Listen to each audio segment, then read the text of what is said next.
Welcome back to roots and roots സോസി vlogs. ഇന്ന് നമ്മുടെ ഒരു വിളവെടുപ്പ് വീഡിയോ കേട്ടോ. ക്യാബേജ്, ക്യാരറ്റ്, ആസ്പരാഗസ്, അതുപോലെ തന്നെ കുറച്ച് ബ്രക്കോളി. ഇതൊക്കെ പാകമായി നിന്നിട്ട് ഇപ്പോൾ 2-3 ദിവസമായി. 2-3 ദിവസം ഇവിടെ നല്ല മഴയും ഡ്യൂട്ടിയുടെ തിരക്കും എല്ലാം ആയ കാരണം നമുക്ക് വീഡിയോ ചെയ്യാൻ പറ്റിയില്ലായിരുന്നു.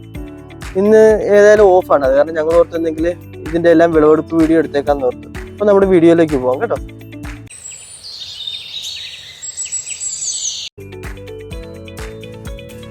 ശാന്തിയാണെങ്കിൽ ആദ്യം തന്നെ വിളവെടുക്കുന്നത് ബ്രക്കോളീസാണ് കേട്ടോ. നമുക്ക് ഓൾമോസ്റ്റ് ഒരു 40-50 ചോട് ബ്രക്കോളി തന്നെയുണ്ട്. അപ്പോൾ അതിനകത്ത് ഒരു 5-6 ചോടയിലൊക്കെ നല്ലവണ്ണം ബ്രക്കോളി ആയിട്ടുണ്ട്. ബാക്കിയുള്ളതിലൊക്കെ പൂവിട്ട് വന്നതേ ഉള്ളൂ. ഇതൊക്കെ ഇപ്പോൾ മുട്ടിട്ട് വന്ന ബ്രക്കോളി ആകട്ടോ. അതൊന്നും പറിക്കാറായിട്ടില്ല. ഇപ്പോൾ 2-3 ചെടിയിൽ നല്ലവണ്ണം ആയിട്ടുണ്ട്. ആ ബ്രക്കോളി മാത്രമാണ് നമ്മളിപ്പോൾ എടുക്കുന്നത്.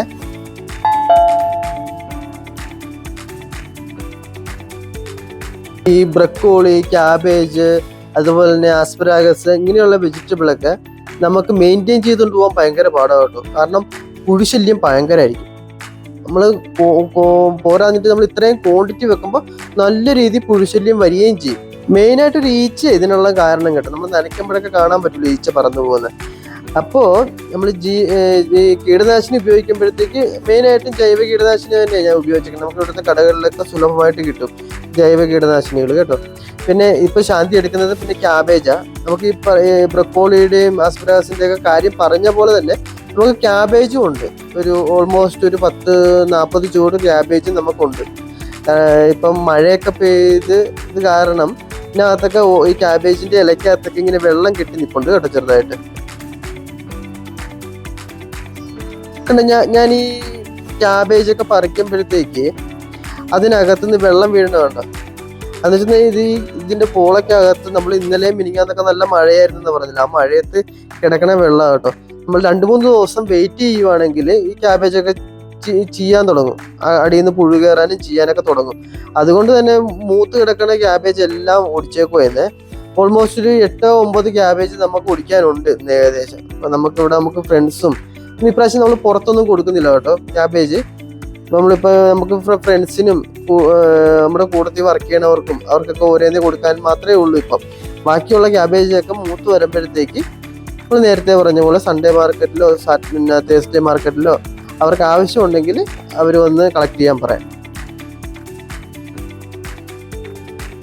പിന്നെ ഈ ക്യാബേജിൻ്റെ ഇല നമുക്ക് ടംബ്ലർ ബിന്നുണ്ട്. അപ്പം നമുക്ക് ടംബ്ലർ ബിന്നിനകത്തേക്ക് ഇലയിടും. പിന്നെ അതുപോലെ തന്നെ നമുക്ക് കിച്ചൺ വേസ്റ്റ്, മണ്ണ്, പിന്നെ മണ്ണെന്ന് വെച്ചാൽ നമ്മൾ ഗാർഡനിലെ സാധാ മണ്ണ്, പിന്നെ ഡ്രൈ മണ്ണ്, ലേശം ഒരു ഈർപ്പം കൂടെ കൊടുക്കാമെങ്കിൽ ഈച്ച കയറി ഇതിനകത്തൊന്ന് മുട്ടയിട്ടിട്ട് പുഴു ഉണ്ടാവും. ആ പുഴു ഇതെല്ലാം കൂടെ വിഘടിപ്പിച്ച് നമുക്ക് നല്ല പൗഡർ ഫോമിൽ നമുക്ക് കമ്പോസ്റ്റ് ആക്കി തരും കേട്ടോ. അത് നല്ല വള. അത് നമുക്ക് പിന്നെ ഇതിൻ്റെയൊക്കെ ചോട്ടിൽ ഇട്ട് കൊടുക്കുകയും ചെയ്യാം. ഇതൊന്നും നമുക്ക് വേസ്റ്റ് ആയി പോകത്തില്ല. അതുപോലെ ഇനി അടുത്ത പ്രാവശ്യം നമ്മൾ ടംബ്ലർ ബിന്ന് നിറയ്ക്കുമ്പോഴത്തേക്ക് നമ്മൾക്ക് ഇപ്പോൾ കിച്ചൺ വേസ്റ്റ് ഒന്നും ഇല്ലല്ലേ, നമ്മളിപ്പോൾ കാണിച്ചേനെ. ഇപ്പോൾ ടംബ്ലർ ബിന്ന് നിറയ്ക്കുമ്പോഴത്തേക്ക് അതൊരു വീഡിയോ ആയിട്ട് തന്നെ ചെയ്യാം. അപ്പം നമുക്കാണെങ്കിൽ നാട്ടിൽ നമുക്ക് ഇങ്ങനെ കിച്ചൺ വേസ്റ്റ് ഒക്കെ ഉപയോഗിച്ച് വളം ഉണ്ടാക്കാനൊക്കെ എളുപ്പമായിരിക്കുമല്ലോ. പിന്നെ ഇത് നമുക്ക് ക്യാരറ്റ്, നമ്മളന്ന് ക്യാരറ്റ് നട്ടതിൻ്റെയൊക്കെ വീഡിയോ നമ്മൾ ചെയ്തിരുന്നു. ഇപ്പോൾ ക്യാരറ്റ് പറിക്കാൻ പാകമായിട്ടുണ്ടെന്ന് തോന്നുന്നു. നമ്മൾ ലക്ഷണമൊക്കെ ഉണ്ട്, നല്ല കാട് പോലെ വളർന്നു നിൽക്കും. അപ്പോൾ നമ്മൾ ഓർത്തു ഇല്ല അതും കുറച്ച് ചോട് പറിച്ചേക്കാം. എന്നാലല്ലേ നമുക്ക് ഇതൊക്കെ ഈ നിൽക്കുന്ന പാട്ടിലൊക്കെ നമുക്ക് പുതിയ പുതിയ വിത്തുകളൊക്കെ നടാൻ പറ്റത്തുള്ളൂ.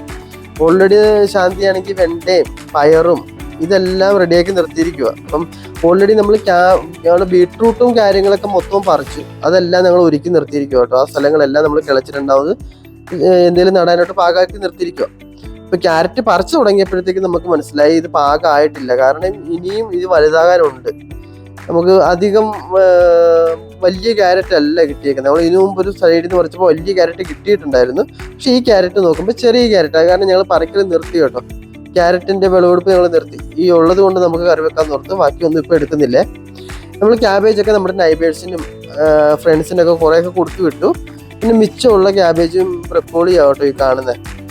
അതുപോലെ തന്നെ ക്യാരറ്റ് നമ്മുടെ ഫ്രണ്ട്സിന് 1-2 കൊടുത്തു വിടാനായിട്ട് തോന്നുന്നില്ല. കാരണം തീരെ ചെറിയ സൈസല്ലേ. അടുത്ത പ്രാവശ്യം നമ്മൾ വിളവെടുപ്പം എടുക്കുമ്പോഴത്തേക്ക് അവർക്കും കൂടെ കൊടുത്തു വിട്ടണമായിരിക്കും. ഇത് നമ്മുടെ ബീട്രൂട്ടിൽ നിന്ന് സ്ഥലമാണ് കേട്ടോ. ഇവിടെ മൊത്തം നമ്മൾ ചുമലച്ചീര നടാനാണ് ഉദ്ദേശിക്കുന്നത് അടുത്ത ടൈമില്. നമുക്ക് ചുമലച്ചീരയുടെ വിത്തൊക്കെ നമ്മുടെ കയ്യിലുണ്ട്. അത് ഇനി പാകി സെറ്റാക്കണം. പിന്നെ കോവൽ കണ്ടില്ലേ പുറകിൽ, അതിൽ കോവയ്ക്കൊക്കെ ഉണ്ടാകാൻ തുടങ്ങിയിട്ടുണ്ട്. പിന്നെ ഈ പ്ലമ്മയിൽ ഒരു 5-8 പ്ലം ഉണ്ടായിരുന്നു സത്യം പറഞ്ഞു കഴിഞ്ഞാൽ. അത് നമ്മൾ വീഡിയോ ചെയ്യാൻ വേണ്ടിയൊക്കെ ഇരുന്നിരുന്നതാണ്. പക്ഷേ ലൂക്ക ഒരു പ്രാവശ്യം ഗാർഡനിൽ കയറിയപ്പോൾ അത് മൊത്തം പറിച്ച് നശിപ്പിച്ചു. അപ്പോൾ ഞങ്ങളുടെ ഇന്നത്തെ വിളവെടുപ്പിൻ്റെ വീഡിയോ എല്ലാവർക്കും ഇഷ്ടമായെന്ന് വിചാരിക്കുന്നു. അപ്പോൾ ഞങ്ങളുടെ ചാനൽ ആദ്യമായിട്ടാണ് നിങ്ങൾ കാണുന്നതെങ്കിൽ ഞങ്ങളുടെ ചാനൽ ലൈക്ക് ചെയ്യാനും സബ്സ്ക്രൈബ് ചെയ്യാനും മറക്കരുത്. അപ്പോൾ അടുത്തൊരു വീഡിയോയുമായി കാണുന്നത് വരെ ബൈ.